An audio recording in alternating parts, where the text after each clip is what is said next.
Ladies and gentlemen, dear friends, first of all, I wanted to greet you at this forum. I'm very pleased that it's dedicated to the loving memory of my friend Yegor Gaidar, first post-communist prime minister of Russia, who was a good crisis manager, by the way. And since our event this time is again in the time of crisis, but very complicated crisis, which includes both economic and natural issues, challenges, better to say, of course, it's a good time for this event. Originally, and it was very wise by the organizers of this conference. It was dedicated to the climate change issues, to the general climate agenda. But now we can say that we have to discuss, we have to look at vulnerability of our life, of our economy, of our social life from natural challenges, broader than climate change. It was a lot of discussion whether it is serious problem, climate or not, the global warming, etc. But now we just drastically faced with the challenge of pandemic challenges, the challenge of virus and coronavirus. And we see now how vulnerable we are, all of us, the human being, from these natural problems and unexpected and unregulated natural trends. I do believe that this conference will discuss not only climate issues, but the current global agenda. And this current global agenda is a very interesting, well, of course painful, but for an economist, an interesting case of correlation, of interdependence of economic and natural challenges. In last year, or about 2 years ago, through economists have been discussing the prospects of economic crisis. The almost 10 years of global economic growth could predict economic crisis in the nearest future.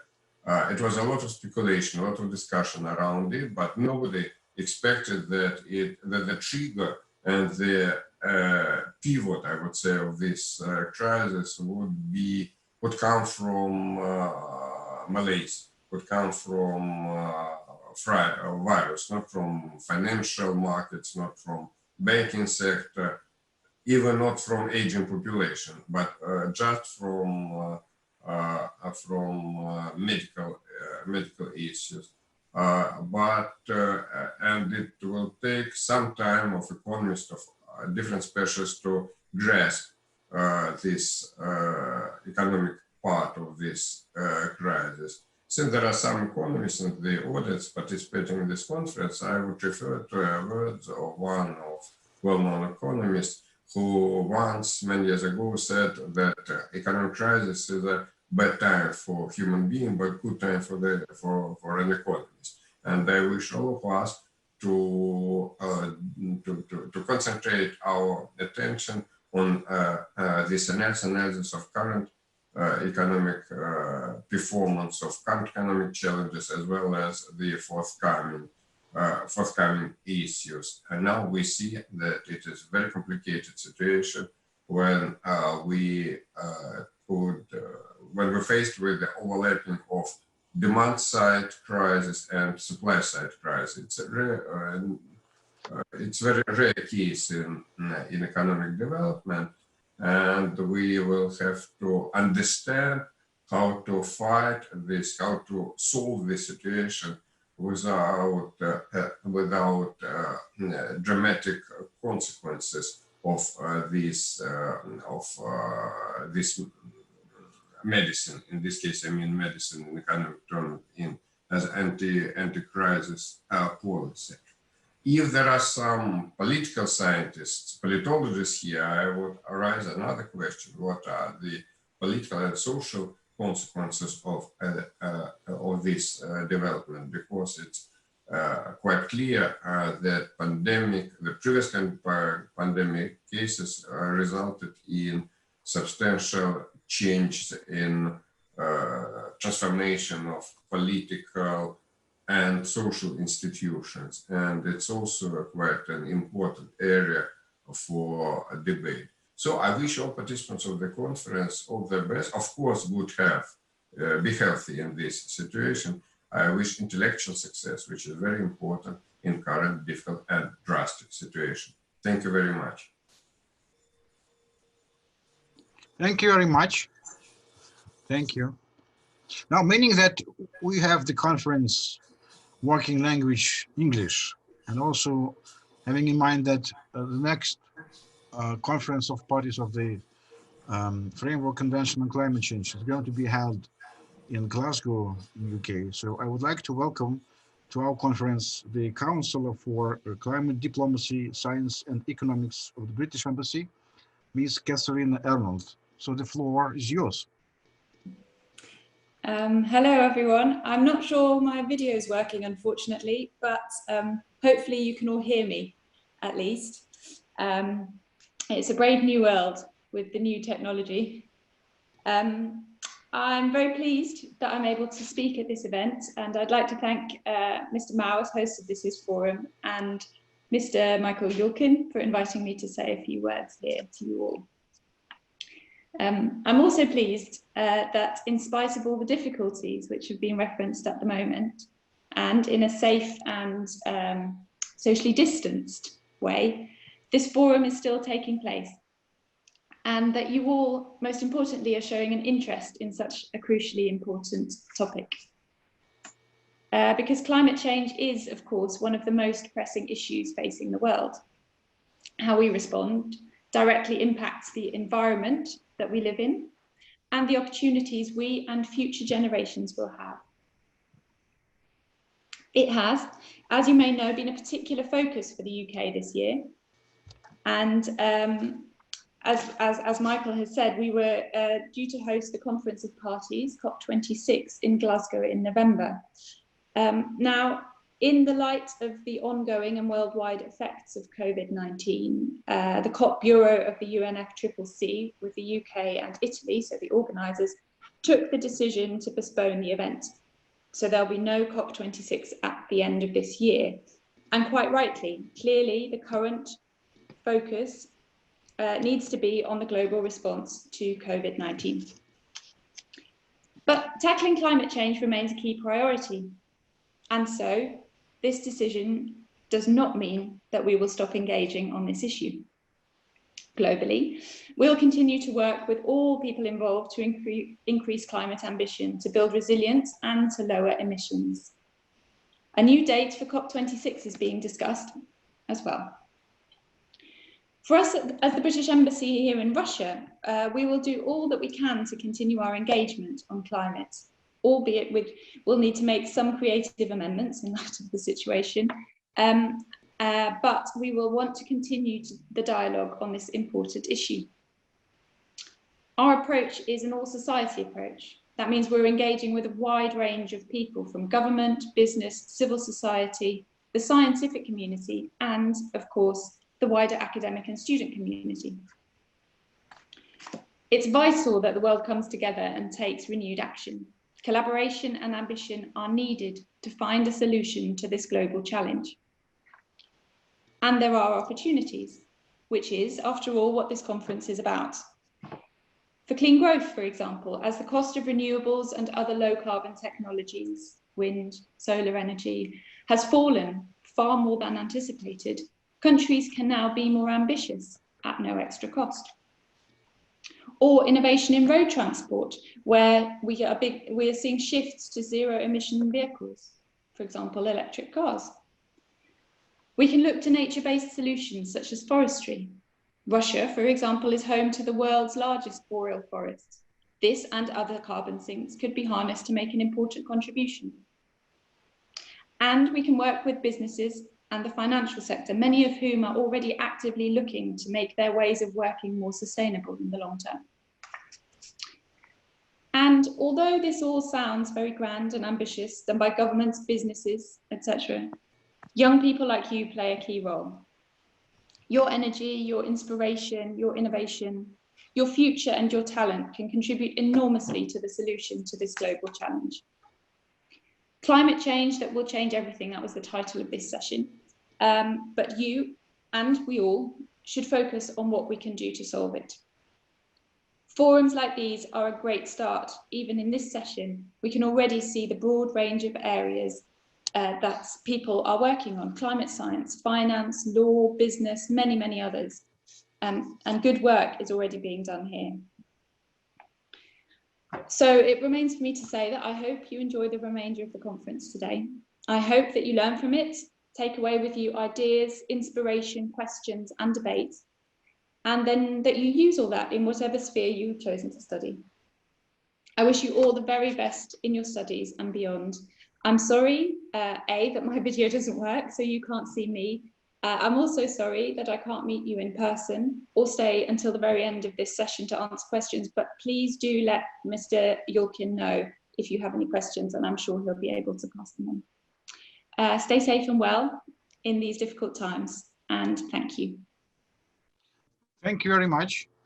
Well, it's a pity that we didn't see you, but still, at least we had a chance to listen. I'm not sure what happened. Apologies. All right, it's all right. Okay, we can live with it. Anyway, so let's now switch to the expert hour. This is how we call this next session. And with this expert hour, we will have 4 presentations covering different parts of the climate agenda. So we will start with climate change physics, so to say, or climate change science. Then we will talk a little bit about climate change policy. Then a little bit about climate finance, and finally about climate legislation and law.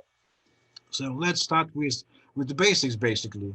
So I would like to pass the floor to Irina Delushina, who is the lecturer at the University of California in Davis in the USA.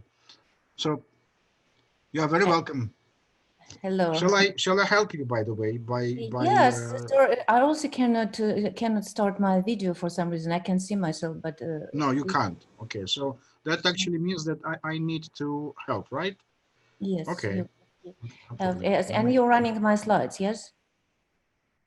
Yes, no problem. Okay. Okay, so please share the screen and I will start.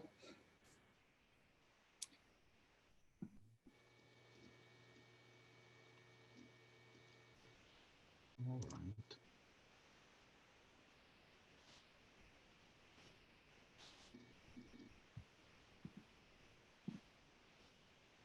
So my screen says that you can start your video because the host has stopped it. Yeah, I know. Stopped my video. Stopped. Now you stopped it, yeah.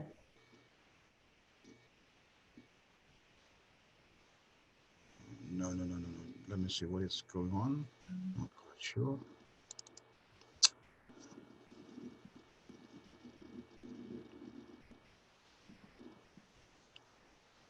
All right. Okay. So do you see me? Yes, I can see that. So just a moment. I'll Yes, adjust please. Yeah, very good. Okay. So good morning, everyone. I'm in California. So the time is here 1:30 at night. So if I fell asleep during my presentation, you at least will know why it's happened. So we are going to talk about the physical basis of the climate change, and we have to frame the problem. Please change. Next slide. We all know, next slide, please. Yes, please. Yeah. So we all know that global warming is happening, and at the right list 10 robust climate warming indicators. You can see them on the left side of this slide. Depending where you're living geographically, you probably are experiencing at least 2 or 3 of them, not counting the rising impacts of the global warming on our environmental system. So it's like multiple changes in our life habitat. Next, please.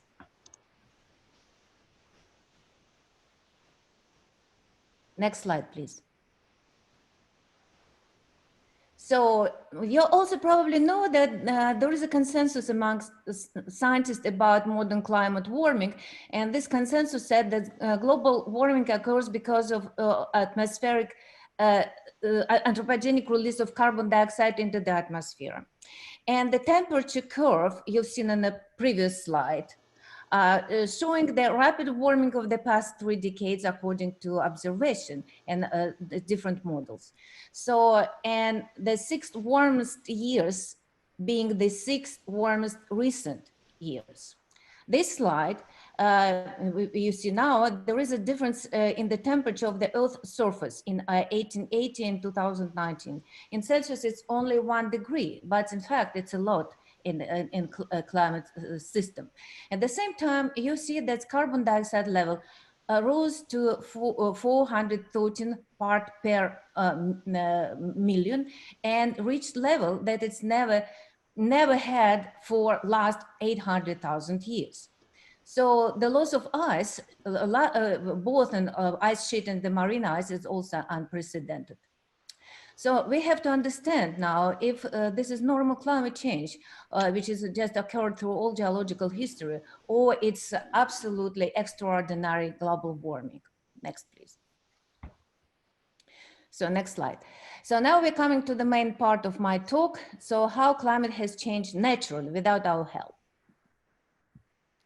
So first of all, so we have to define climate. So most often the definition that you hear around is the climate is simply the weather at a certain place over the prolonged period of time. Usually we're talking about 30 years.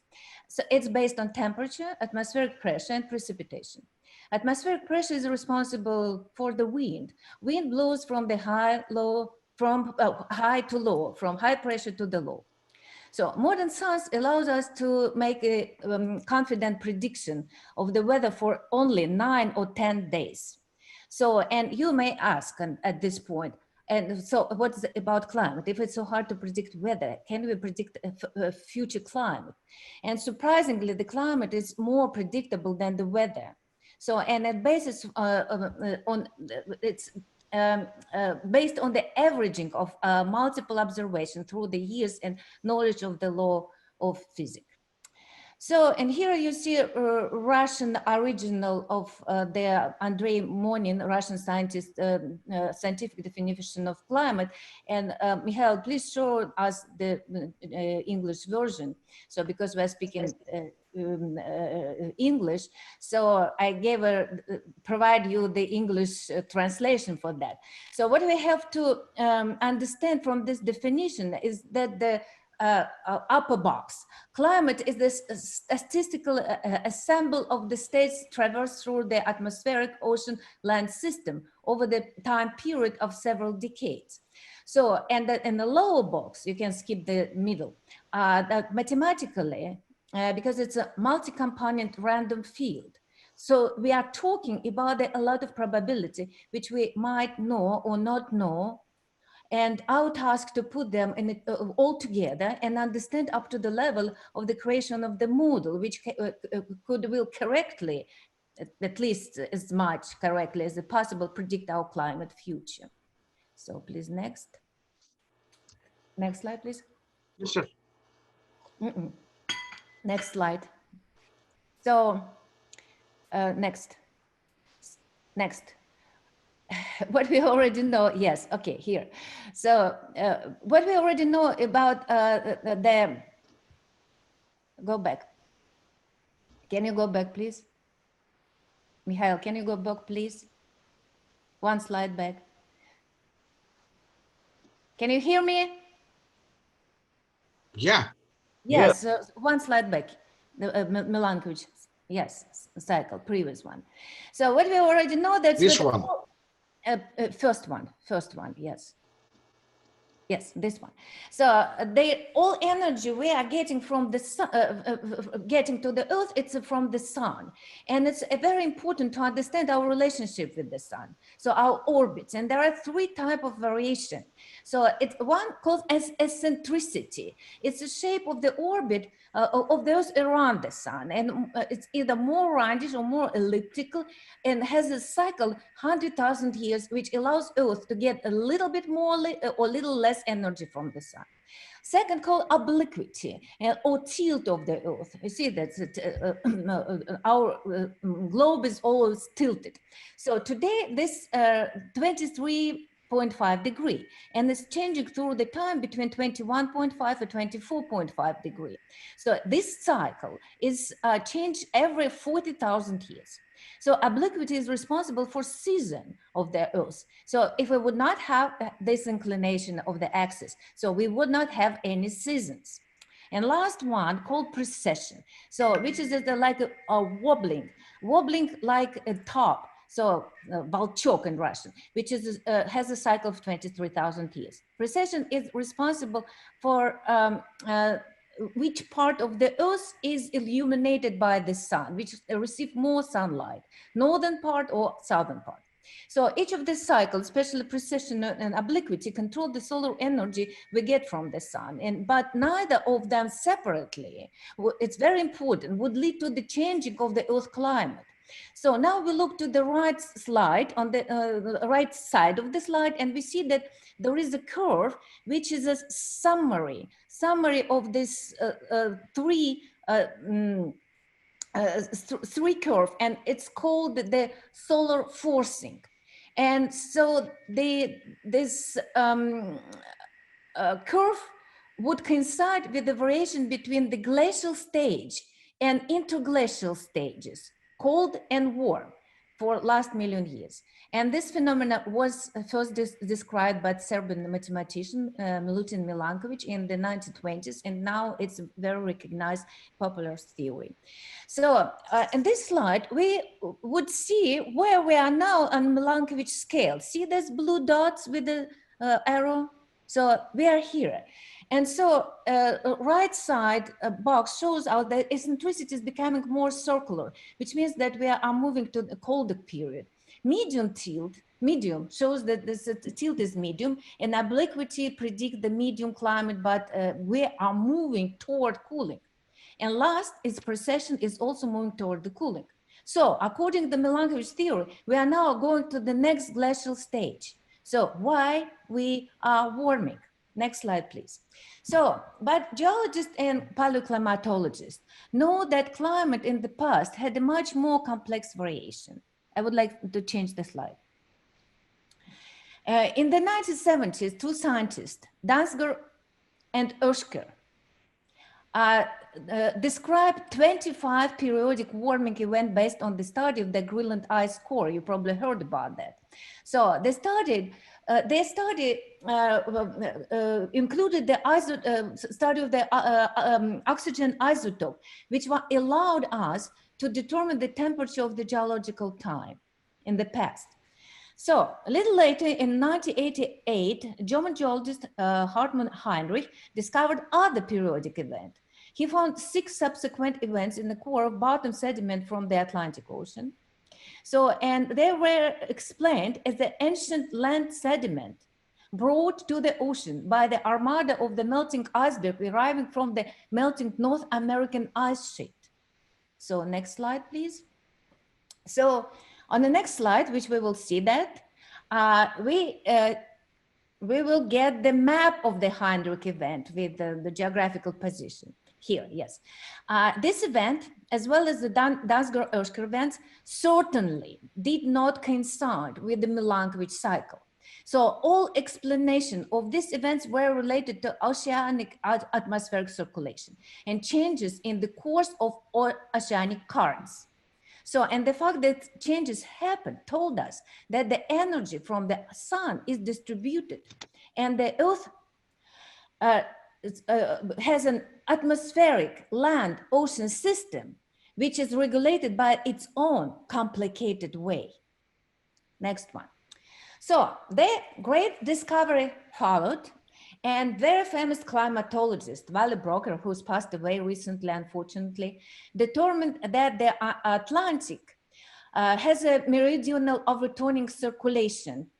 It's a called AMOC abbreviation, which is driven by the so-called thermohaline circulation. It means that thermohaline means that it's driven by the differences in the density, salinity, and temperature of the water in different places of the ocean. So this circulation, which brings heat to the northern hemisphere and warms the northern Europe, can be shut down surprisingly. And it's happening during the episode of warming. So, and exactly what we just discussed is the Heinrich event. So melting glaciers, resulting with the making the surface water fresh and warm. And it's not, the water is not snorkeling down anymore. And look at this left box, which resulting of termination of the deep water formation. Therefore, the cold bottom current is not working anymore. After that, the all AMOC, all circulation is shut down, and the heat is not coming to the north anymore, and it's not heating Europe anymore. So next slide, please. So we, at this point, we can talk about three factors of the climate change: orbital and two millennial, Dansgaard, Oskar, and Heinrich event. Next slide, please, Mikhail. So, and which redistribute these energies through the ocean atmospheric circulation. But this is certainly not enough to explain our modern climate change. Why we are more warming? We have, so I would like to see next slide, please. We have a lot of things to think about. So yes, what is left behind? The gases in the atmosphere, the problem of volcanism, which contributed to these gases, albedo, which is the capacity of the Earth's surface to reflect the solar radiation back into space, and of course the vegetation. So, and the slide we are seeing now is starting to talk about the greenhouse Earth. We skip the slide, unfortunately. It will explain that what we are missing. What is it? So here you see that Earth has an energy balance. So once solar energy reaches to the surface of the Earth's atmosphere, it's either reflected back to the space, you see 29%, absorbed by the atmosphere, 23, or goes through the atmosphere and reach the surface and is absorbed by the surface in its turn, 49% is absorbed. So what the balance always like that? The answer is no. So Earth is 4.5 billion years old, and depending on the atmospheric composition, which was changing, the Earth energy balance was very different. The illustration on the right box shows how the carbon dioxide was varying and how it's correlated with the global average temperature. It's certainly seen that through all the term, the peak in temperature corresponds to the peak in carbon dioxide. You also see that now we have the very abrupt rise in carbon dioxide, and it's exceptional. It has reached 413 part per million, and during the past 8,100 years, we never reached more than 300, even did not reach 300s part per million. Next slide. So would this balance change? Here is, next slide, please. We see the distribution of the energy, if we will see that. Mikhail, next slide, please. Yes, yes. So I'm going ahead. So you have to see now the distribution of the energy in the atmosphere close to the Earth's surface. We still don't see that. So please change the slide, Mikhail. Yes, this one. So on the left side, you see Earth global climate system, everything has to be counted. Everything we see, the land, ocean, atmospheric gases, the water vapor, so terrestrial vegetation, volcanic eruption, the ice, glaciers, everything is contributing to the system. However, so now we're talking about the balance. And so if the Earth would absorb from the atmosphere everything it's received, so we look at the right box. So Earth return it back to the atmosphere through the evaporation, convection, radiation, and reflection. Everything will be returned back. We will not have any warmth, any heat. So we will not have a space for the life. So, but there is something. We'll return this radiation back to the Earth, and it's produced by the greenhouse gases. It's kept it close to the Earth's surface. So Earth captured and saved for a while, not forever, but for a while. Next slide. So now we are coming to understanding the greenhouse gases. So the Earth atmospheric composition, which you see here in this table, is dominated by nitrogen and oxygen, and all other gases is just less than 1%. And some of them can be considered as the greenhouse gases, those which have the capacity to absorb the energy that is re-radiated back from the Earth's surface. So as long wave infrared radiation. So these gases are special. So the molecules of these gases need to contain at least 3 atoms and be able to have non-symmetrical vibration, which allow them to absorb the long wavelength radiation. Not all gases like this. We have 5 most powerful greenhouse gases. Look at the left side. Water vapor, carbon dioxide, methane, nitrous oxide, and tropospheric ozone. So each of these gases is able to absorb a very specific wavelength, different of the infrared spectrum. Next one, please. So carbon dioxide in this company is very unique, has a unique property among all of these greenhouse gases. It can be found at a different altitude. Next slide, Mikhail. And can absorb re-radiated energy at the low level of atmosphere, middle level, and the high level of atmosphere. I still would like to see next slide, Mikhail. Yes, thank you. So it says it stays there in the atmosphere 100 or even 1,000 years compared to other gases, which might stay only 1 day or several years. So the much more abundant greenhouse gases, such as water vapor, cannot compete with the carbon dioxide because the water vapor absorbs specific wavelengths. And when it's condensed, you know, the capacity of what is condensed. So it's precipitated as rain or as snow. We lose it as a greenhouse gases from the atmosphere. Lifetime of the water vapor is just several days, no more. Hours or several days. Carbon dioxide continues to work as a greenhouse gases after the condensation. So the second competitor is a methane, which can absorb much more energy per unit of the time. However, it does not stay in the atmosphere more than 10 or 20 days. So, and right upper, no, it's in the previous slide, I was showing the, I need the previous slide, Mikhail. So the right upper box on the previous slide was showing the iconic, no, previous, not second, next, by the previous slide. Iconic picture of the rise of carbon dioxide in Mauna Loa Observatory on Hawaii. So, and right now we don't see anything because we jump over 2 slides. I have to say last most important things about carbon dioxide. Can you return back 1 slide, Mikhail, please?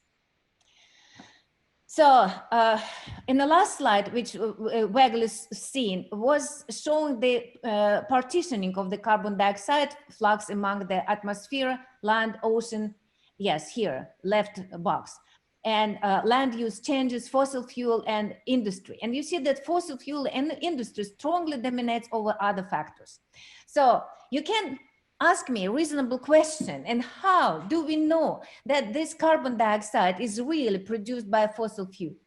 So in central box, you see that relationship between the rising carbon dioxide in the atmosphere and the amount of the C13 isotope. What does it tell us? So we have three carbon isotope in our atmospheric gases, C12, 13, and 14. So C14 is very important because it's radioactive and with a half-life only 5.7 thousand years. And if we're burning fossil fuel, which is at least 2 million years old, we would not find any C14 in our CO2 gas. This allows to say that carbon dioxide was produced by burning fossil fuel. There is more complicated way to calculate it through the isotope of oxygen, but we skip it. Look at the last box to the right side.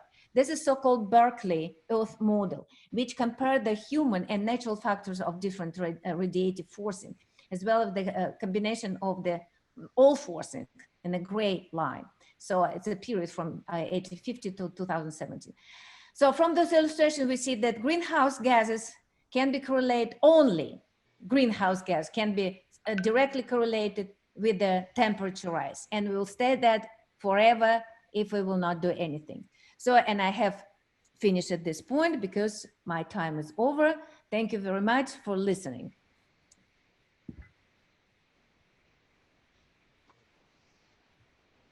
Right? Yep, I'm done. Thank you very much. Thank you. Thank you. Now, basically, we're a little bit below the schedule, right? So behind the schedule, so we need to catch up. So maybe I would then, in this case, switch my presentation, skip it basically completely, and let us probably ask Michael Babenko to speak a little bit about climate finance. And if you want actually to learn a little bit more about climate policy, then I would probably invite you to find me on YouTube. And there are at least 2 presentations already uploaded, one dedicated to the greenhouse gas regulation and another one to carbon pricing. So both of these presentations, both of these lectures, so to say, are about climate policy. So you are very welcome to go and check. And I will then probably switch and give the floor to the Michael Babenko. Michael, are you here? Hello, everyone. Yes, I'm here. Yes, please. How much time do you give me? Yes. How much time do I have? 15 minutes. 15 minutes, great. Okay.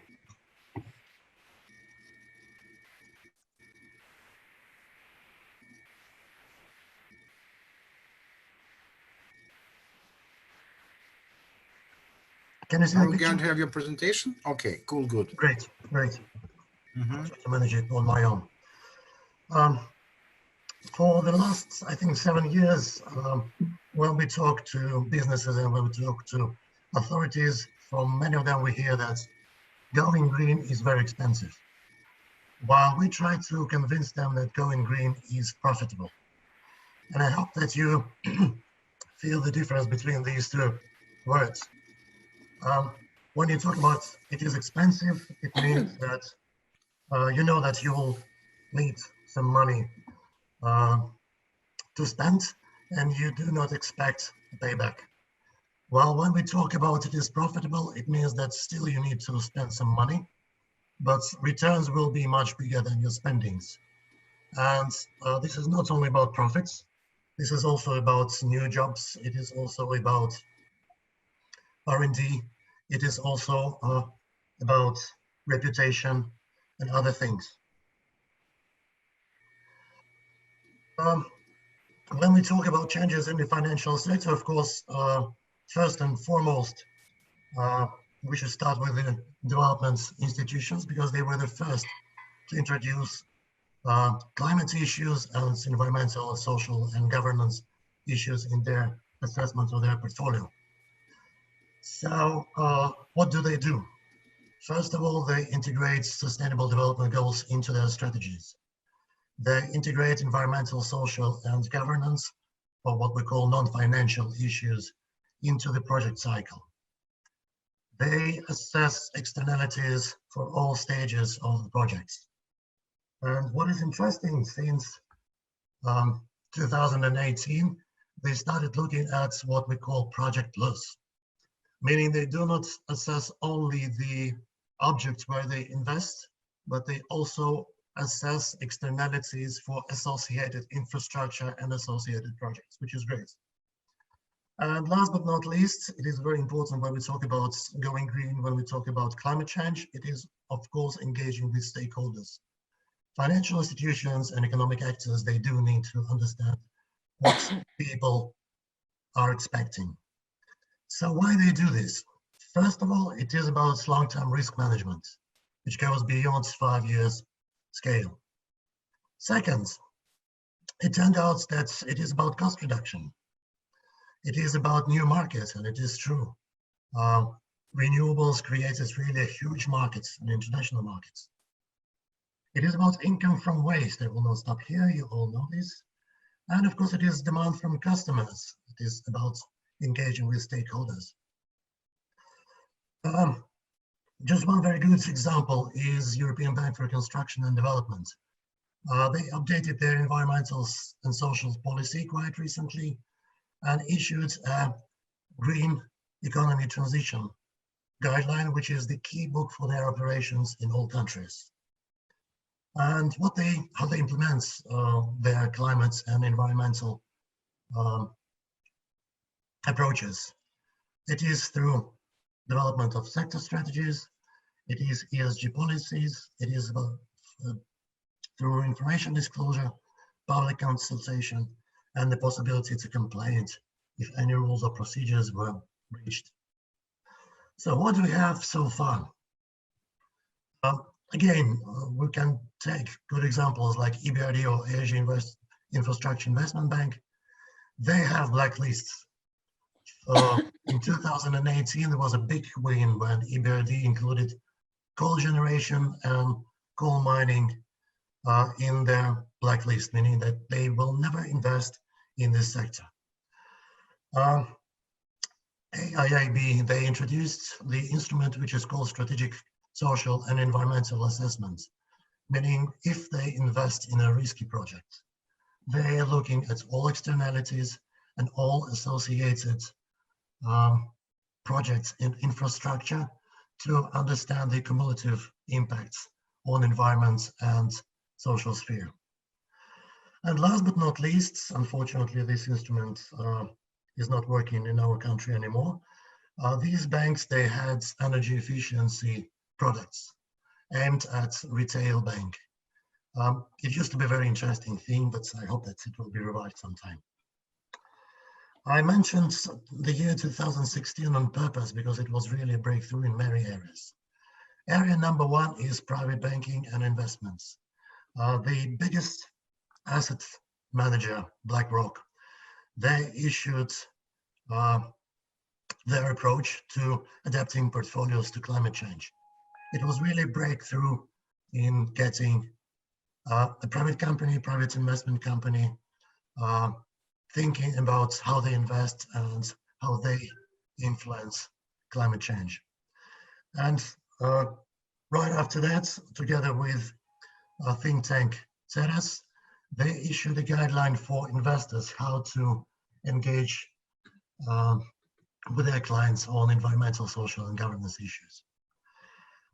Probably you can see this small picture with a lot of numbers. It is a screenshot from Norwegian Pension Fund. This sovereign fund was the first to divest from coal, and it happened in 2016. Last but not least, when China was chairing the G20, they introduced Green Finance Working Group, and it was the platform which changed the financial sector significantly since 2016.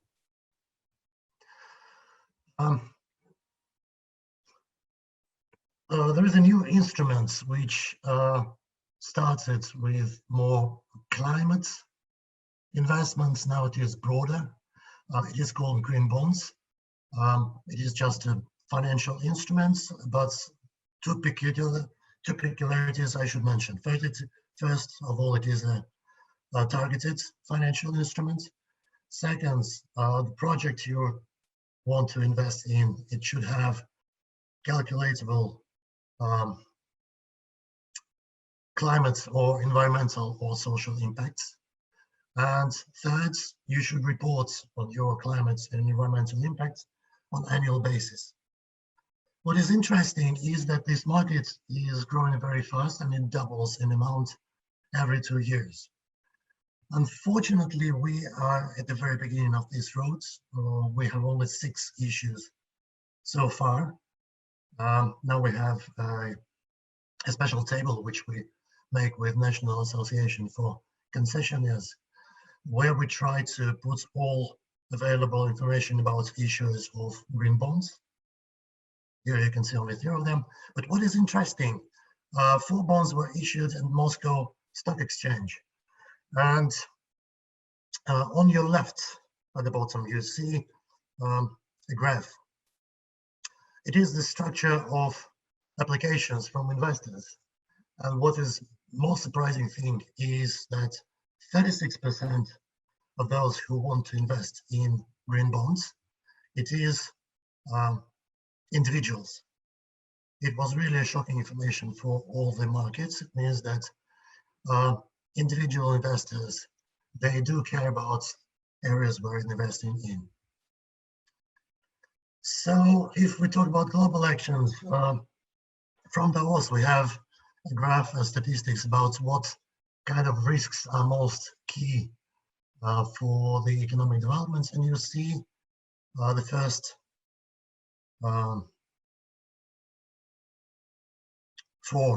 issues. It is in this or that way about climate and environments.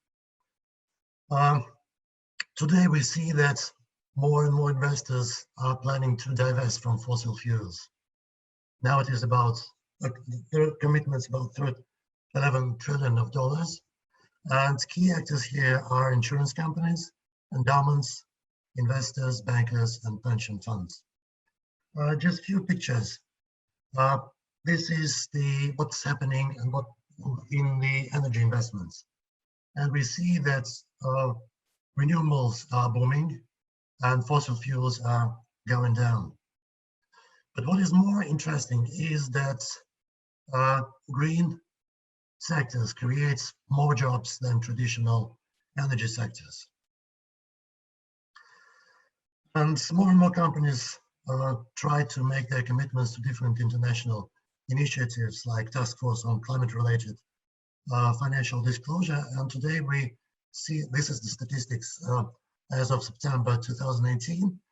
But today we have more than 1,100 companies supporting these initiatives. I think it is one of my last slides. I just want to show, it is a very important one. It is statistics of indexes from Moscow Stock Exchange.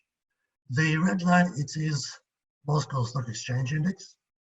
And the upper lines, it is index on sustainable developments, which is calculated by Russian Union of Industrialists and Entrepreneurs, and index on transparency. And you see that profitability of these 2 indexes related to sustainability, which actually includes companies from top of the 2 indexes related to sustainability. They outperform the standard index of Moscow Stock Exchange. Here I would like to stop, just final remark. Climate change is a very important thing, but we also should not forget about things like pollution and waste, the 2 areas which are high on the agenda in Russia. And it is about us and the policymakers and the companies to make change and to combine solutions which will include climate-related issues, but also reduction of our footprints on the environment. Thank you very much.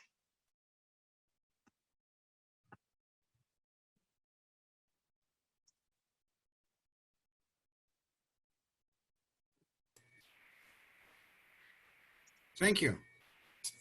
Okay, so we are more or less, thank you very much for being so short. It saved us a little bit of minutes, so we can actually now switch to Elena Novikova. She's like a professor at the Moscow State University and doing a lot of studies in the field of environmental law. So I would definitely like to pass the floor to her to speak a little bit about studying the green framework for the development in terms of legislation. Shall I help you with the slides? Or are you doing it yourself? Good afternoon, Okay, everybody. you can do it yourself. Yeah, if it's Very much. possible, I will manage it myself because I think it will be a little bit easier. Could you hear me? Could you see my slides? No. Sorry? Could you hear No, me? you can do it. It looks fine. It takes some time. No. Sorry, I don't understand. If You can start. All right. I am, but I couldn't see if you see my presentation. Yeah, yes, we do. Okay, wonderful. Presentation is already on the screen, so we'll also see your face. So please go on. Okay, wonderful. Okay. Good afternoon again. Thank you for such an opportunity to present some of, I think, important topic, because the real support of green economy in Russia is absolutely crucial, especially when everybody agrees that those countries that have already created a modern legal framework possess their obvious benefits, which we already heard from the previous wonderful speakers. And we, of course, should be in a bench of such countries, especially if we have enough, I think, motivation for the development of green economy, including green energy in our country. And of course, it's ensuring energy, environmental, and climate safety. We include the definition climate safety into environmental safety, because it's a very strong connected phenomena at the moment. And of course, the other motivation is Russia, the country which has all type of renewable energy, anywhere experience others even critical energy shortage in some areas. And we know everybody that our situation in a Far East and other settlements which are not gasified so far. So the perfect solution would be energy from autonomous source or renewable energy and so on.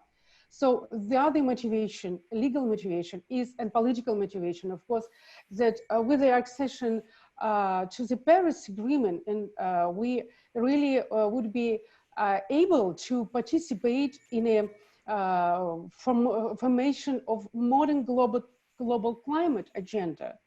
And it's especially important for Russia, since Russia is one of the largest emitter of greenhouse gases. The other motivation also connected with the point that business is the first to feel such an impact of modern regulation on climate change. That is why we see, especially last year, the reduction of the possibility for export flows on the coal, oil, and possibly even natural gas to European Union over the next 30 years. So we also understand the world trend, a global trend, which is based on a necessity to develop carbon-free economy. That is why we know how many companies in Russia are also following this trend. So sometimes companies are much more ahead than politics and the whole economic development. That is why it's really time to think about the legal ground. What do we have at the moment? Of course, we have something. We're not in steps. We have even a climate doctrine of Russian Federation, which were adopted by the government, even 2009. And this is appropriate legal ground. We're talking about formal things, not the substantive things. I know criticism, I know there are a lot of room for the development, but we have to focus on a possibility to follow this vector. And despite of the difficulties in implementing the provision of Kyoto Protocol, however, Russia adopted such a climate doctrine. And also, I just could emphasize briefly here for you some obligations for government and bureaucracy, which is stipulate some certain mechanism obligated, which is compulsory for the activity for our law enforcement. And this is critical. This is important. Here it is, it's in this slide. I don't want to overload you by legal peculiarity, but in addition to that, we have a full branch of different sub-laws which were implemented during last year and this year, during last and during this year, and which is very important in order to prove that we, as you could see, have some certain initial level of the organizing the basis for the transition to green economy, as far as we have some important legal framework, at least again on the first, for the first stage. We expected also hearings of the draft of federal law on a state regulation of greenhouse gas emission. We also understand that as far as we're part of global market, financial market, international market, there are a lot of definitions are available for unify in our legislation. And as you could see in this slide, it's not all. There are much more than in this list. So we have this very critical, very important branch of terminology, which could create kind of conceptual apparatus, as lawyers say. Of course, you know that we have two key documents which are following the affiliation with the Paris Agreement, like the strategy for long-term development of Russian Federation and the National Plan for Adapting for Russian Economy to Adverse Climate Change. This is also part of our domestic legal base. Of course, I fully agree with comments of our dear moderator, Mikhail Yulkin, and I could just emphasize on a fact that the adoption of that strategy in our country, of course, will require also from us filling with a positive legal agenda and a program of the green vector of socio-economic and energy development from one hand. From another hand, this is also great opportunity from the international standpoint, for example, of viewing strategy like a possibility to presence of Russia among, let's say, chosen leaders on the modern direction of sustainable development. And of course, this is a signal for internal bureaucracy, because they could feel, they could consider this fact as a kind of task, that this assignment is a part of the legal field, so in правовое поле. The point, or I would say the starting point now in order to fill such an agenda could be a legal support concept. Концепция правовой поддержки, it could be different name, which would allow us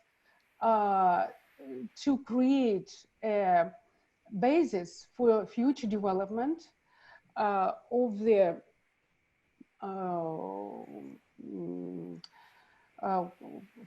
future development of the legislation agenda, like roadmap, which would also be done not from scratch. Again, we're not in steps. So getting everything which could get out of international law, taking into account the modern doctrines, and of course the principles, especially new principles of legal regulation, we could create some modern appropriate legal ground to start to develop even, as we could call, even green law.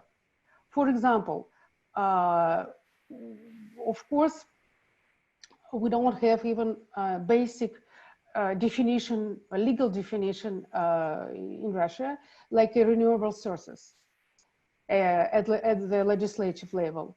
That is why we have to, in some sense, demonstrate some lacune like this one, and and of course we could use the existing ground for the formation of the new, let's say, legal framework. Of course, conditionally, we could call it green law. So none other lawyer could at the moment be even very much attached to that assignment. But it's great that economists and climatologists could lead the process, and lawyers this time should follow this process in order to try to put together existing instruments. For example, I could see that for the content of green law, we could easily use two main sources of law, like existing law, like environmental law, and this is really a perfect basis for that, and also, as we could call, подотрасли, subsectors and institutions of other branches of law, which could be modified or adopted for the needs of green economy. It is possible to do. And for example, I almost about to go to the finish in my presentation. For example, here in this slide, you could see the institutions of environmental law, like, for example, I would put on the top the environmental safety, the modern way of the environmental risk management, including, again, climate management. The sub-laws, like sub-institutions like land law and codes, as we have for each of these using of natural resources, like land, water, forest, subsoils, and we could use the other legal area and environmental law, like Institute of Negative Impact of Environment, like waste management for sure, like accumulated environmental damage, control of emissions, and others. So you could see that we have, in some sense, sporadically spread in different area of environmental law, a lot of appropriate instruments and vehicles. Talking about the other source, which is subsectors and institutions from the other branches, we could see that, of course, we could use the international law, as you could see, energy law, financial law. It's one of the biggest part on the second stage after the environmental law, and civil law. So I don't want to exceed my time limit, but I'm sure that Russia could start to significantly improve the process of legal vacuum following such a assignment, like develop such appropriate conception for legal support of green economy, and the special instruments of green law. Thank you so much for your attention. All right. Thank you, Elena. Now we can switch, and we are, surprisingly, we are right in time. So let us switch to the next part, which is the students break-in. We will have like 4 presentations there. Most of them are dedicated to mitigation and green economy development, but let us probably start with the one which is dedicated to adaptation rather than mitigation. It's all about adapting world-class sports and sports as a sector, as a branch to climate change. So we will have 2 guys join their efforts together to come up with this presentation. Ekaterina Simakova and Ilya Zorin. So you are very welcome to start. The floor is yours. Yes, can I ask you, Ellen, to turn off the demonstration of her screen? I try. Thank you. Now Yes, please. Нажмите «Выйти с презентации». So I did. Там такая красненькая штучка прям написана. Can you see our presentation now? Yes, good. You can go on. All right. So, okay, let's start. Global warming, is it a threat or a challenge for the sport industry? First of all, I would like to say that this presentation is made by me, Ilya Zorin, and my colleague, Ekaterina Simakova. All right, so let's start this. More natural disasters and extreme weather create dangerous and unhealthy conditions for competitions all over the world. Well, sport matters to us, and there are a million of passionate fans of sport, whether it's football, cycling at the Olympics, or at the World Cup. Sport is exciting, but things might go terribly wrong. Imagine, you can smell the smoke. Ash is flying in the air, and it's Australia Open tournament. The bushfires that had devastated large portions of Australia left a smoke haze over Melbourne on the first day of qualifying, and games were delayed. Many players even called for medical timeout, and there's a lot of similar cases. Climate change also matters to us. There is no point denying it, and also going up. So yes, the next topic. Sport variety can decline. Yeah, that's right. First of all, global warming presents a great danger for winter sports. They become more expensive, more dangerous, and in some cases, due to elevated temperatures, completely impossible to be performed.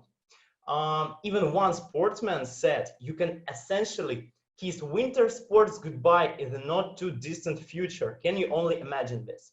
All right, daytime warmth is another important factor, so that can make skiing disappear. Poor snow quality increases the risk of accidents. Warming can make ski courses too fast or too slow. Skiing at an Olympic level already can be a dangerous activity just, and ice hockey, particularly when played outdoors, is at risk of becoming an endangered sport. So numerous summer sport activities such as surfing, running, golf, baseball, hunting, and fishing can also suffer from global warming. Yeah, it's a real danger. All right, geography of sport is bound to change. The International Olympic Committee said that the climate change is now an undefined factor in terms of host city selection and how the game will be run in the future. We're already witnessing the negative consequences of climate change, that summers are getting hotter and winters are getting shorter. Snow is being found only at higher locations. By 2015, less than half over 21 cities that have hosted the Winter Olympics will be just not cold enough to host the game again. And according to 2080 study by Canada's University of Waterloo, in 2080s, that number will whittle down just to 4 cities. Can you only imagine? Yes, after this, we will have economic and social benefits of sport events are likely to shrink. Sport unites people, making them together, socialize, communicate with each other, and promote social advertising campaign. It's very important. Sport brings profit to the government and stimulates economic development. Sport increases employment, creating new job places. And for example, cold weather sports add at least 12 billion to the USA economy annually and employing more than 200,000 people. It's only a year statistic. But global warming is impacting the cost of sports. Russians spent $50 billion on the Sochi Games, making them the most expensive Olympic Games ever. And dangerous consequences of global warming are a serious obstacle to sport events. People don't want to take part in such activities because they just can negatively affect their health. And that's the greatest problem. And of course, finally, contributions to the environmental sustainability could be the key to tackling climate change and can bring about positive prospects for the sport industry. There's a mutual negative impact between sport and global warming. But if the sport industry concentrates on reducing greenhouse gas emissions, we can achieve better prospects for both our planet and, of course, for sport industry. Some actions have already been taken. Environmental governance had become a structural part of the Olympic framework, so that the role of IOC was broadened to encourage and support a responsible concern for environmental issues. And the National Ski Areas Association has created the Climate Change Program. It's very important, dedicated to helping ski areas reduce greenhouse gas emissions and increase energy efficiency. Well, sport keeps people healthy, but it can also keep the planet healthy too. Thank you, colleagues.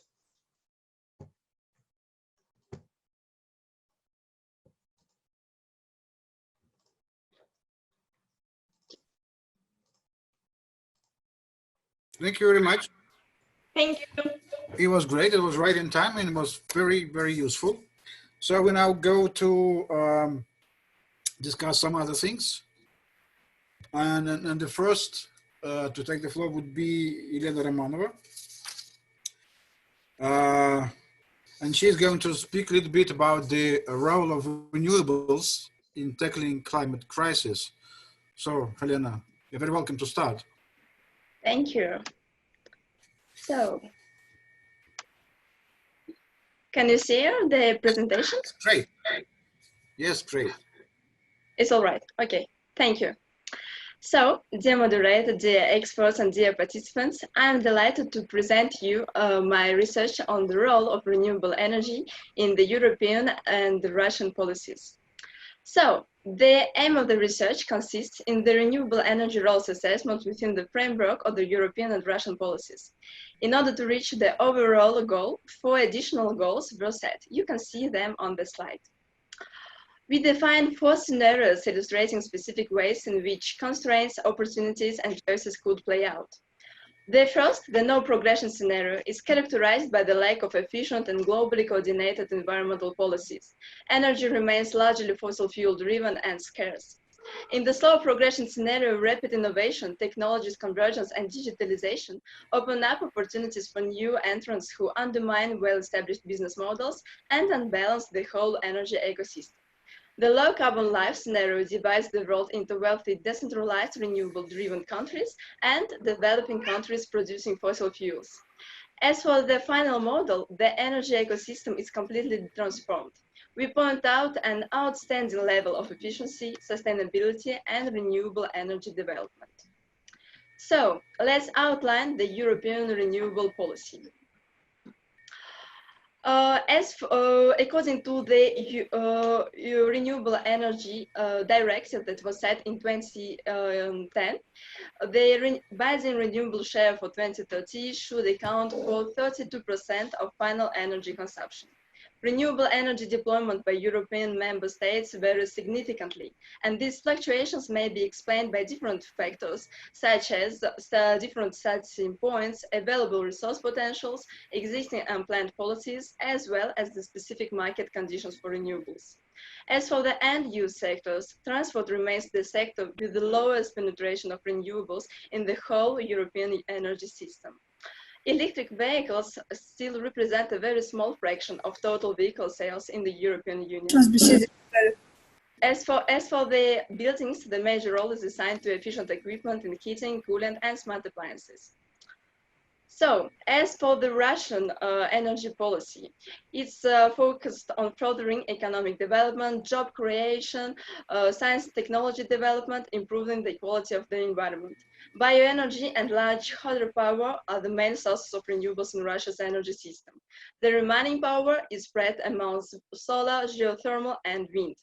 For instance, one of the largest solar power plants in the country, in Dagestan, came into operation in 2013 with a total capacity of 1 megawatt. The Ulyanovsk wind farm is the first wind farm in Russia, commissioned in 2018 with a capacity of 35 megawatts. The generation costs of non-renewable energy technologies from new plants are today lower than the cost of renewables. For renewable energy technologies, we should mention that costs are driven by capital costs and their respective discount rates. That proves that renewable energy isn't developed enough in Russia and requires more decentralization, digitalization, and financial support. So, to conclude, it's vital to identify the key risks of the energy transition. We single out 9 categories of risks. So, at the planning stage, the emphasis should be put on the social acceptance risks as public opposition, for example, and administrative risks as lead time or lag permits required. The stage of construction is associated with technical and management risks like technological maturity. The operational stage encompasses policy design risks, market design risks, including market deregulation and energy strategy. As for the country risks, referring to corruption, legal system, economic growth, and financing risks, grid access risks, and sudden policy change risks, all of them have an equal impact on the renewable transition success at all stages. The research demonstrates that various regions are vulnerable less or more to these risks, but all regions experience and approach them in different ways. There is no distinction between regions in the perception of grid access risks and a relatively small difference for policy design risks. By the way, the latter category is considered to be one of the most important for every country. So the overall conclusions of the research are presented on the slide, and thank you for your attention.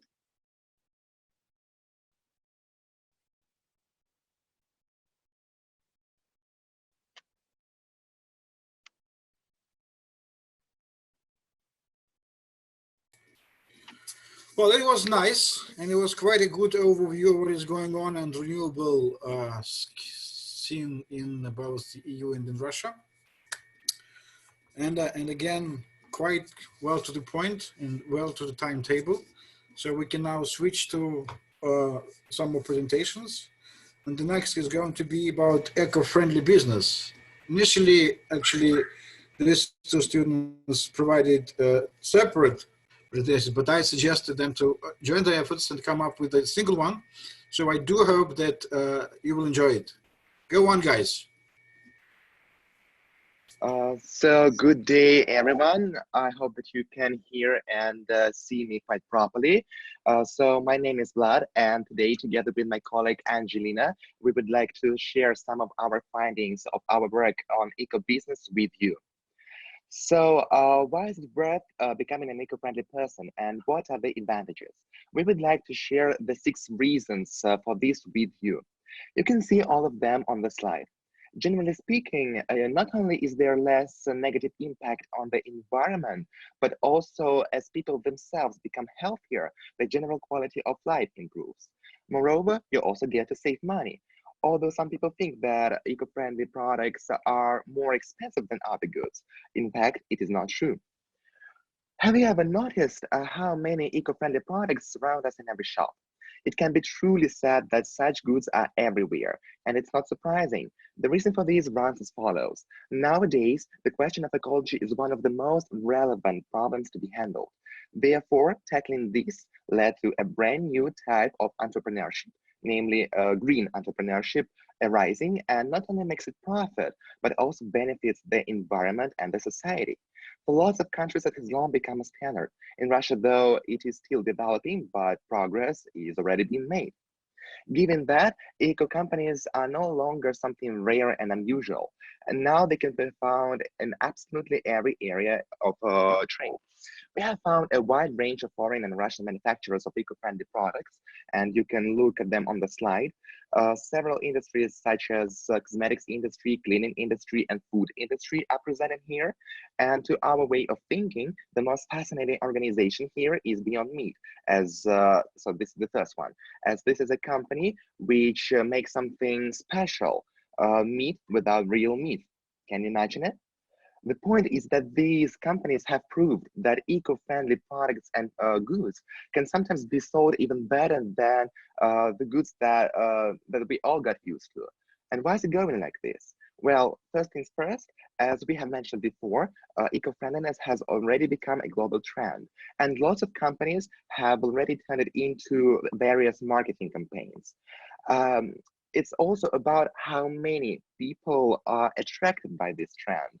What's more peculiar, the demand is expected to be rising for the next decade. And last but not least, eco-friendliness makes a lot of buzz and fuss, both with the general public and with the government. So it is being supported.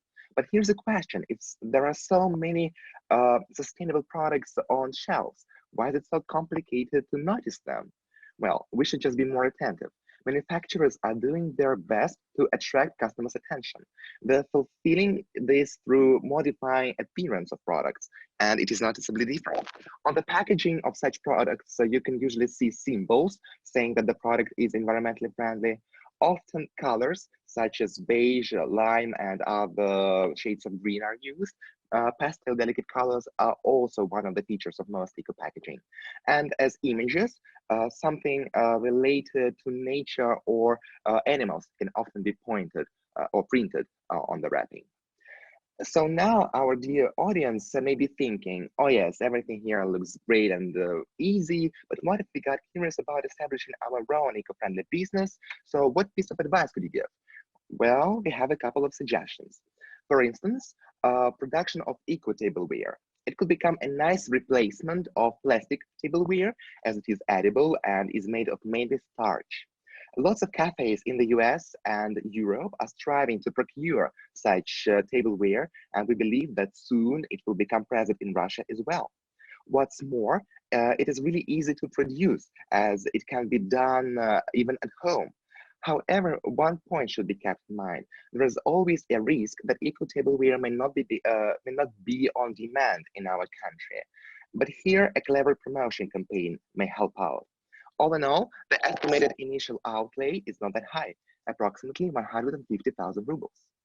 Another good example would be eco-cleaning. These days, the popularity of eco-cleaning services is rocketing on the market. The basic idea of the whole process is to use organic, safe cleaning products based on herbs and essential oils. Moreover, ecologically friendly equipment, such as washing vacuum cleaners or steam generators, are also tapped into.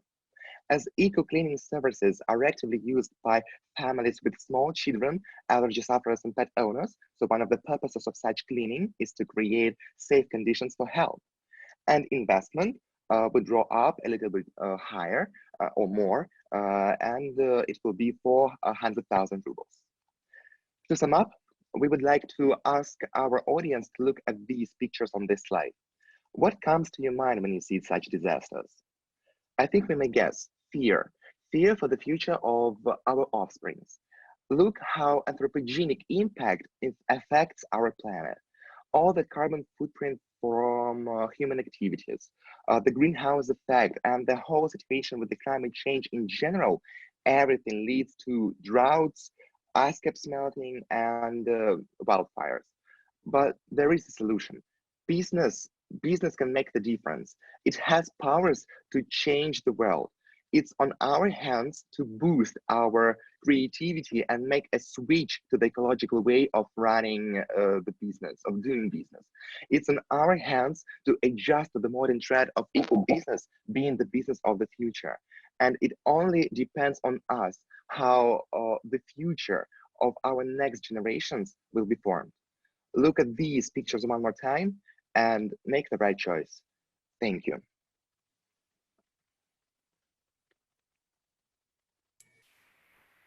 Thank you so much. Well done. Really great. So I should probably say that it was a like enforced collaboration, but still very nice. So thank you very much for accepting my proposal. Now let's switch to the new collaboration presentation, which was made by Maria Grichuk and Ajan Medvedbekova. They initiated it all together, so without any kind of my interference. So guys, the floor is yours. Thank you. Everyone is okay. Yeah, you can see our presentation. Let's go further. You can see that the topic is the Eco City, and I would like to add you to look on our idea. Generally, what's an Eco City? Traditionally, we consider to say that it is a modern, ecologically sustainable city. Is a new model that based on the influence of various numbers of factors, including minimizing energy consumption, eliminating wasteful heat, air pollution, protecting water bodies, and also taking into account the psychological and emotional needs of people in their communication with nature.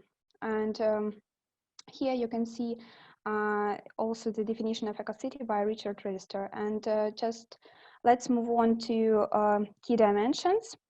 I would like to describe each of them briefly. So the first is efficient land use. Yeah, I suppose everyone is clear here. So land resource should be effectively used in the context of, for example, during the construction of buildings. It isn't impossible to prevent sometimes soil erosion, but we should overcome this through careful planning of buildings process.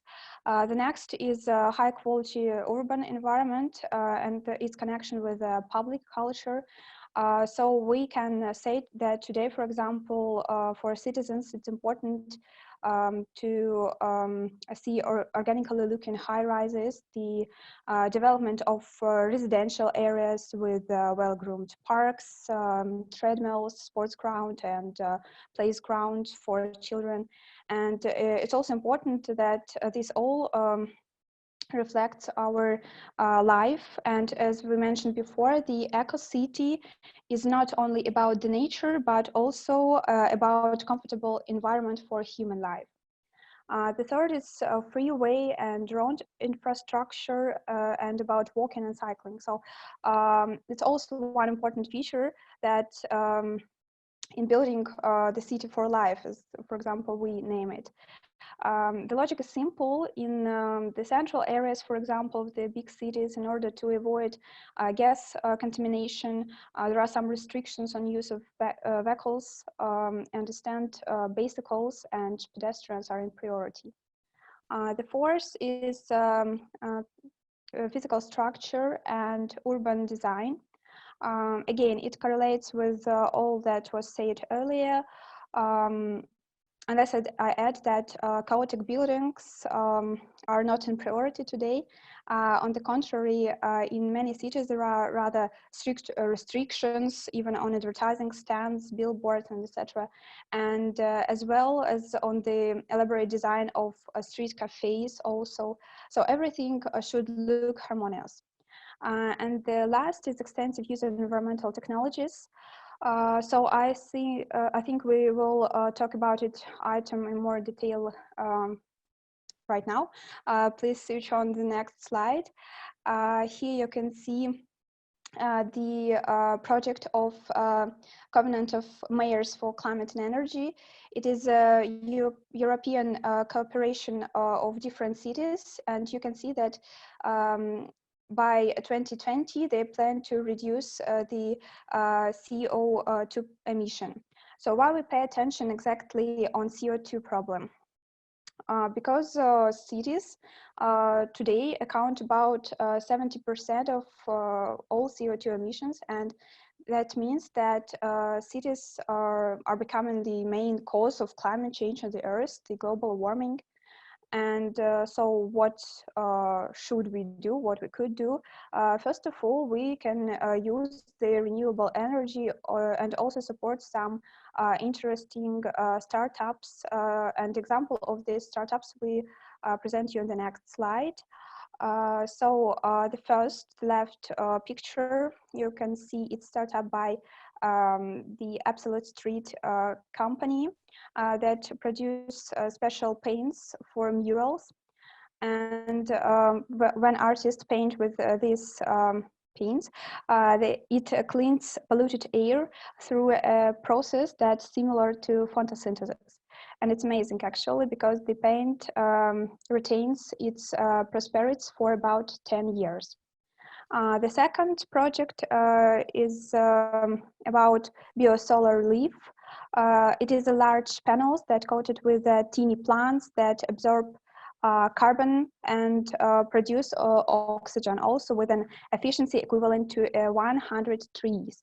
And it based on the surface area of a single tree. And the third picture is the German startup, Green City Solutions. Here you can see the wall consists of different types of moss that naturally absorb pollution. And this construction has solar panels that help to collect rainwater and redistribute it through an integrated irrigation system. And in addition, also living walls, this create a cooling effect for the surrounding areas. And I see that our time is over, so thank you for your attention.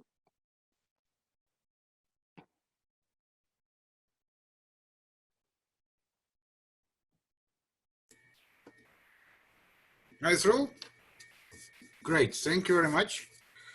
Well, I would like to especially thank you guys with my whole heart for being so constructive and to use the time that was granted to you so effectively. And we still get sufficient time for questions and answers. So who would like to start? Well, I would suggest that either it's like a question to the experts or to the students, wherever. Everybody who were presenting, I guess, are ready to answer questions. So let's start the session.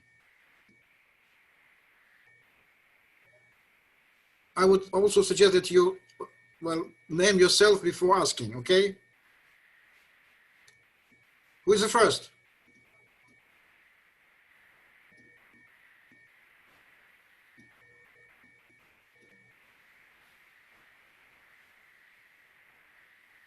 Does that mean that you don't have questions, guys?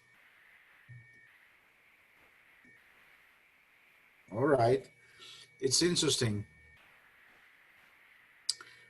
Dear experts, maybe you have some questions to students in this case.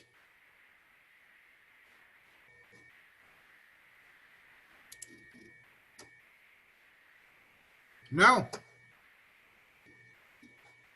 So I don't have any questions, but I would like to say how much I am impressed. So this is Irina, the Lucina. Mikhail, can you start my video because nobody ever seen me? Yeah, William, I know that it's you because your name is on the screen, so go on. Yeah, yes, but for some reason my video does not work. Yeah, I'm trying, but it's said that it's stopped by you. Anyway, okay, can you hear me? Yeah, absolutely. Yes, so I'm very impressed. I'm really impressed, and I'm working in an American university. I'm teaching American students, and this is a challenge. And I had no idea how Russian students developed through the time I didn't meet them. I'm speechless. So I think that's some new era, and. Well, we're on a good track, and I wish you the best, and I think we have a future. That's it. Thank you. Elena, maybe you will say something. I mean, Elena Novikova. I guess you were quite active in the chat, so maybe you would summarize. No. It's really funny. It's not mine comments in the chat. Somebody is making this on behalf of my name, which I fully agree. No objections. But it's funny that it's surprising. Actually, my point is following. As far as I presented some very let's say maybe surprisingly new ideas, and if some of those ideas to develop some legal regulation which would be appropriate for such a situation now, maybe I could provoke some of the students. Of course, if it will be expert, it will be more than I could dream, to provide me some suggestions or criticism or proposals which could be good for such a basket of ideas. And who knows, maybe for the future we could together create such a concept, such a ground for the future legal development, which would really support and stimulate the beginning of appropriate green economy in our country. Because I see that audience are very much interested and invest a lot of efforts in such wonderful presentations. I like them all. That is why I'm making such a proposal to all. Thank you. Thank you. So I think that there are some questions from the audience, right? And should we write? Somebody was asking me about it. Ekaterina Simakova, I guess you have questions, right? Yes, I have, but I can ask here or I can write in the chat. Yeah, you can ask here because you're already here.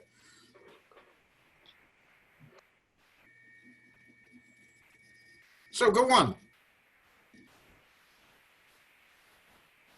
Katya, what's wrong?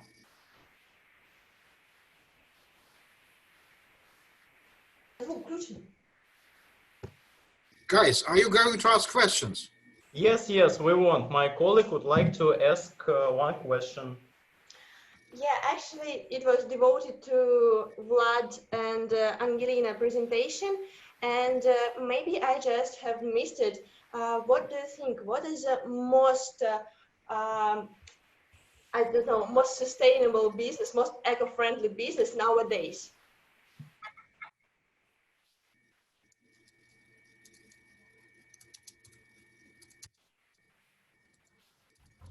maybe eco-cleaning products and cosmetics, because they're widespread nowadays. And to be honest, it is very easy nowadays to find eco-friendly cosmetics companies, while it is much more difficult, for example, to find a company which makes shoes, eco-friendly shoes. We only found one, which is called Melissa. So I think it is still developing, but nowadays the best one is cosmetics and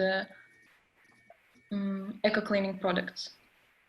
I would also make, I guess, a valuable addition to my colleague's answer.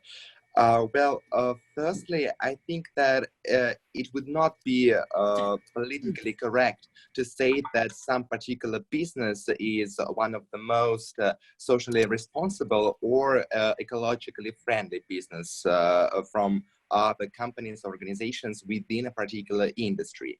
But basically, the point of our presentation and of our speech was to persuade and to encourage you to think outside of the box and to come up with brand new and fresh ideas and to establish business like, you know, an absolutely normal and commonly organized business, but with some particular features and traits of eco-friendliness.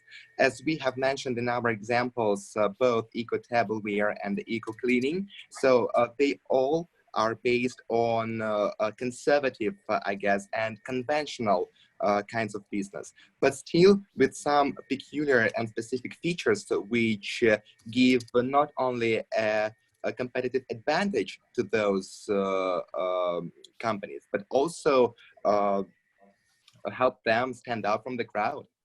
And also we wanted to say that among the younger generation, there are many people who want to connect their lives with entrepreneurship, and we wanted to highlight the benefits of eco-business. Okay, thank you very much. And maybe one more question, also related to that topic. And you yourselves, are you using some products like eco-friendly products, and maybe you can name particular company which you like, or just you think that it is quite eco-friendly company? Angelina, would you like to give a reply?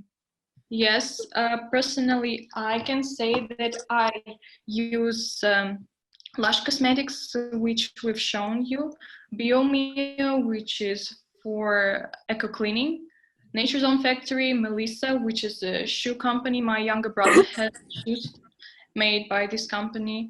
So the only one which I haven't used yet is Beyond Meat, but I wish that one day I will try this meat without meat. Okay, thank you.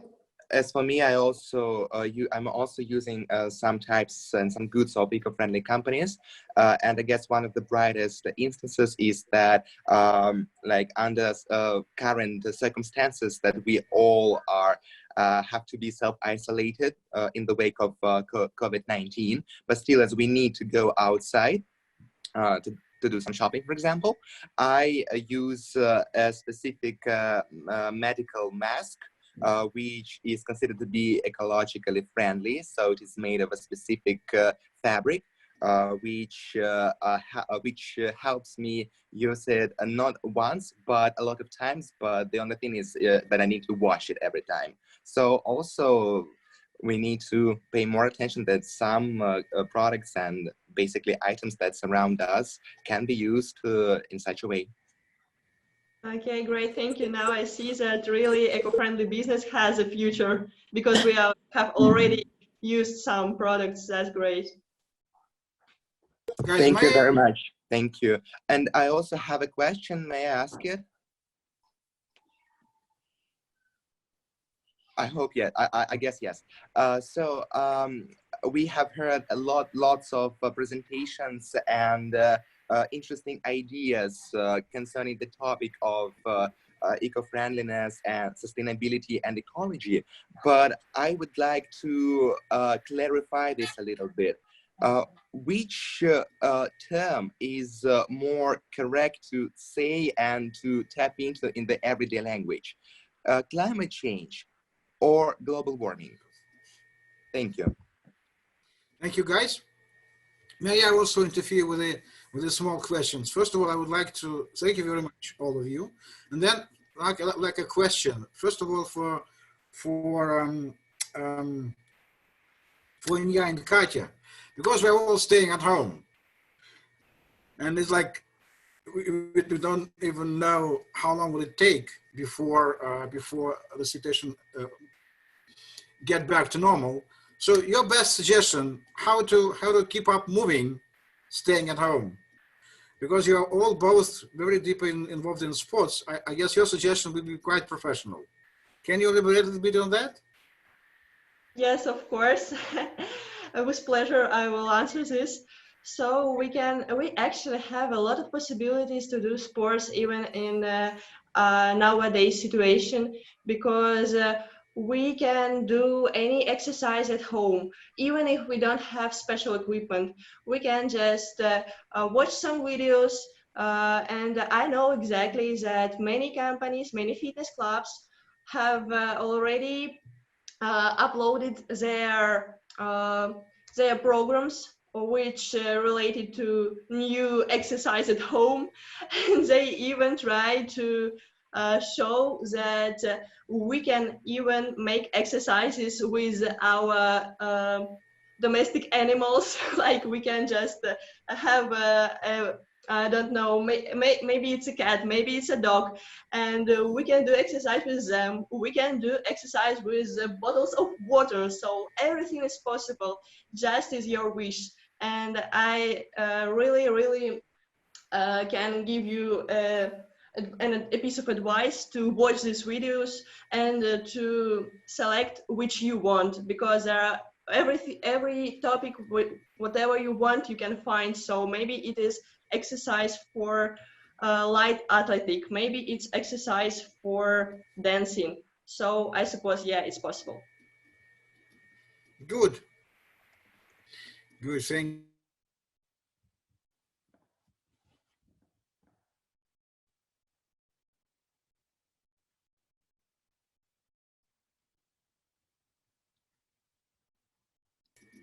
Thanks. And now one more questions to all of you who was elaborating a little bit on green business, on renewables, on doing eco business, and making cities green. Just one suggestion from each of you. What would you suggest if you have a chance to meet a head of the Moscow City Environmental Department? Just one or two small sentences from all of you. In terms of renewables, what would you suggest? Could you clarify, please? Do you mean the examples of?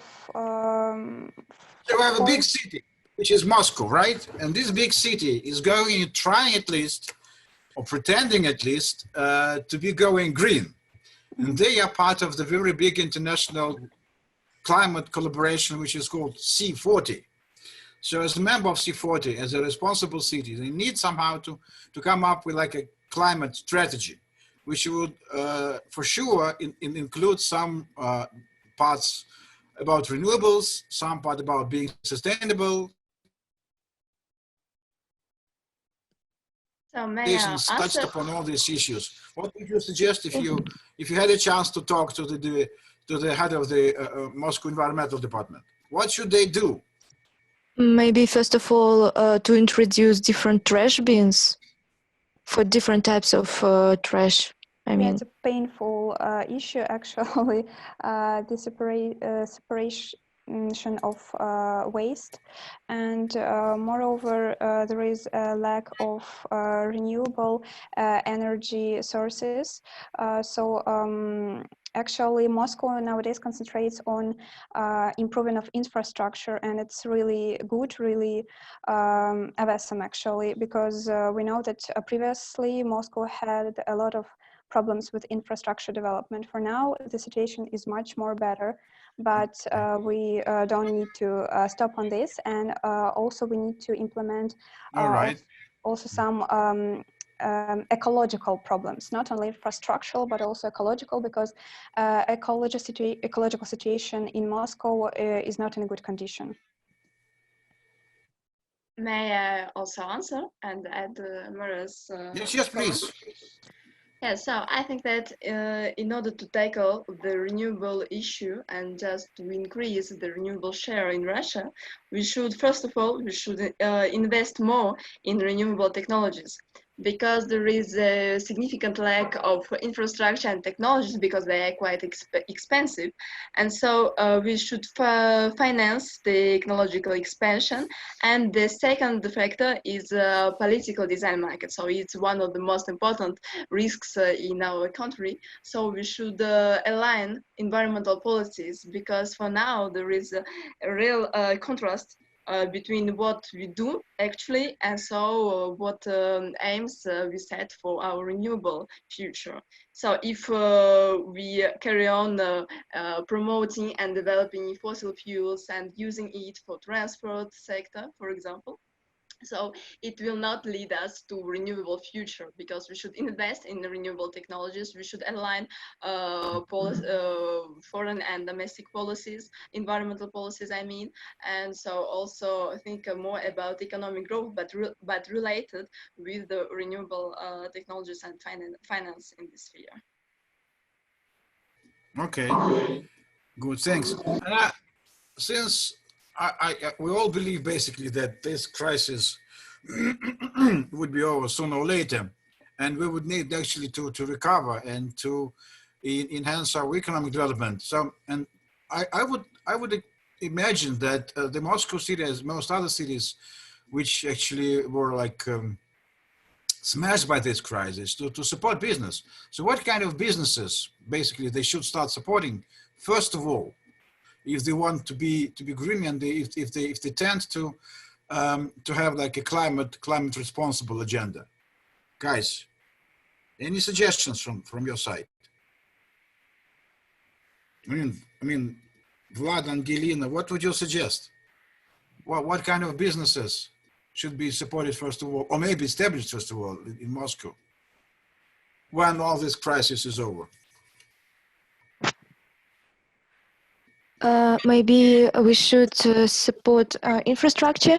I mean that in our research we understood that the better public transport infrastructure is, then people less use some cars, vehicles, and less, of course, carbon dioxide emissions there are cities.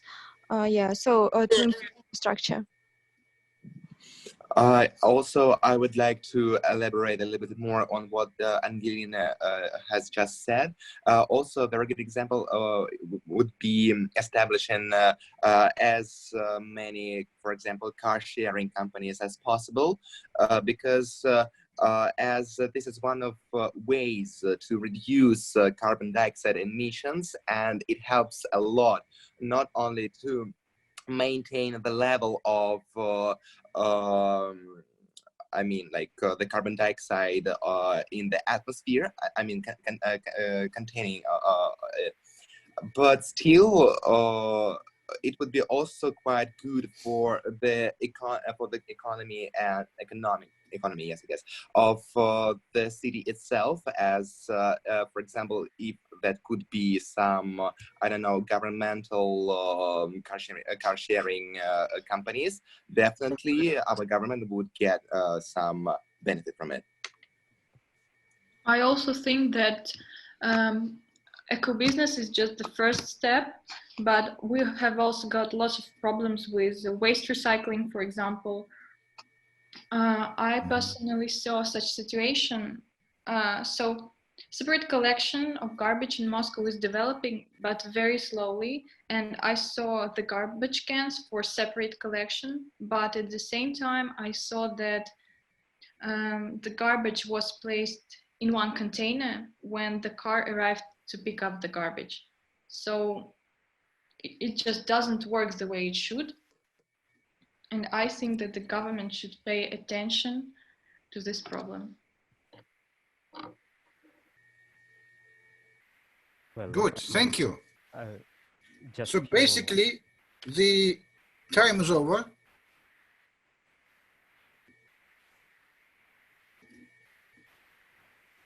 Hello? Yes, sorry, just wanted to chime in and develop idea of my colleague Vlad. Sorry, to introduce myself, I'm Andrei Shalnev, second-year student, and I participated in the other previous section, and there I talked about responsible consumption. So the idea with all these measures taken to quarantine and to stop the spread of the disease showed that how much some people need our care, especially the elderly and people with disabilities. So developing some programs aimed at taking care of such people. For instance, it may be transportation of people with disabilities could be a very viable step to enhance the quality and standards of living in cities. And at the same time, it would be considered a business that is aimed at that can be considered socially responsible. If you don't mind, I would like also to comment on what Vlad and Angelina said about green businesses. The problem is that if we develop and promote green and sustainable businesses like Lush, for example, it will not contribute to the renewable share increase. And there is the great issue, because in order to promote green and sustainable future, we should emphasize the development of renewable energy share. And so I have a question in connection to what we said. So why not to invest and to back international companies that operate on the Russian market, like Fortum, for example. Fortum, this international company, contributes to the development of renewable energy in our country in different regions. Because, or for example, biogas power plants that could also be implemented in the agricultural sphere, because we have an agricultural sector, so it may benefit from using biogas plants. Or even why not to invest in hydrogen economy, because it may be one of the issues, one of the solutions for great powers, companies like Gazprom and so on and so forth. So maybe green and sustainable businesses and business models that we have and that we back in Russia, so they, yes, sure, they create green and sustainable future, but not from the point of view of renewable energy. And that's very important to consider and to take into account when speaking about our future and so energy prospects.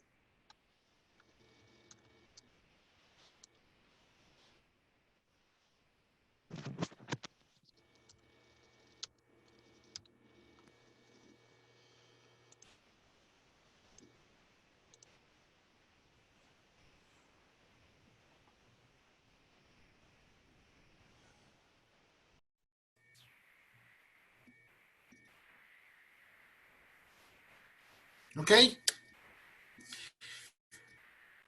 Let me then say that we are through the agenda, so we even give ourselves 5 minutes in addition as a grant for being so efficient.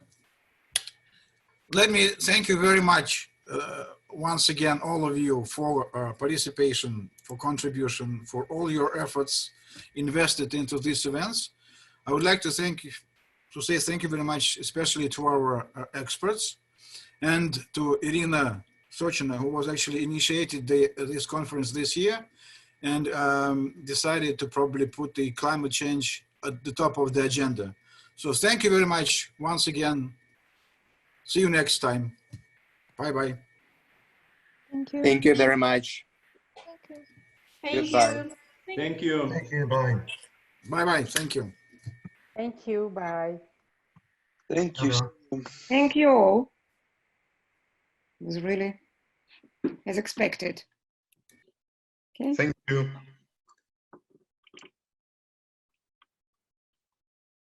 Thank you. Thank you.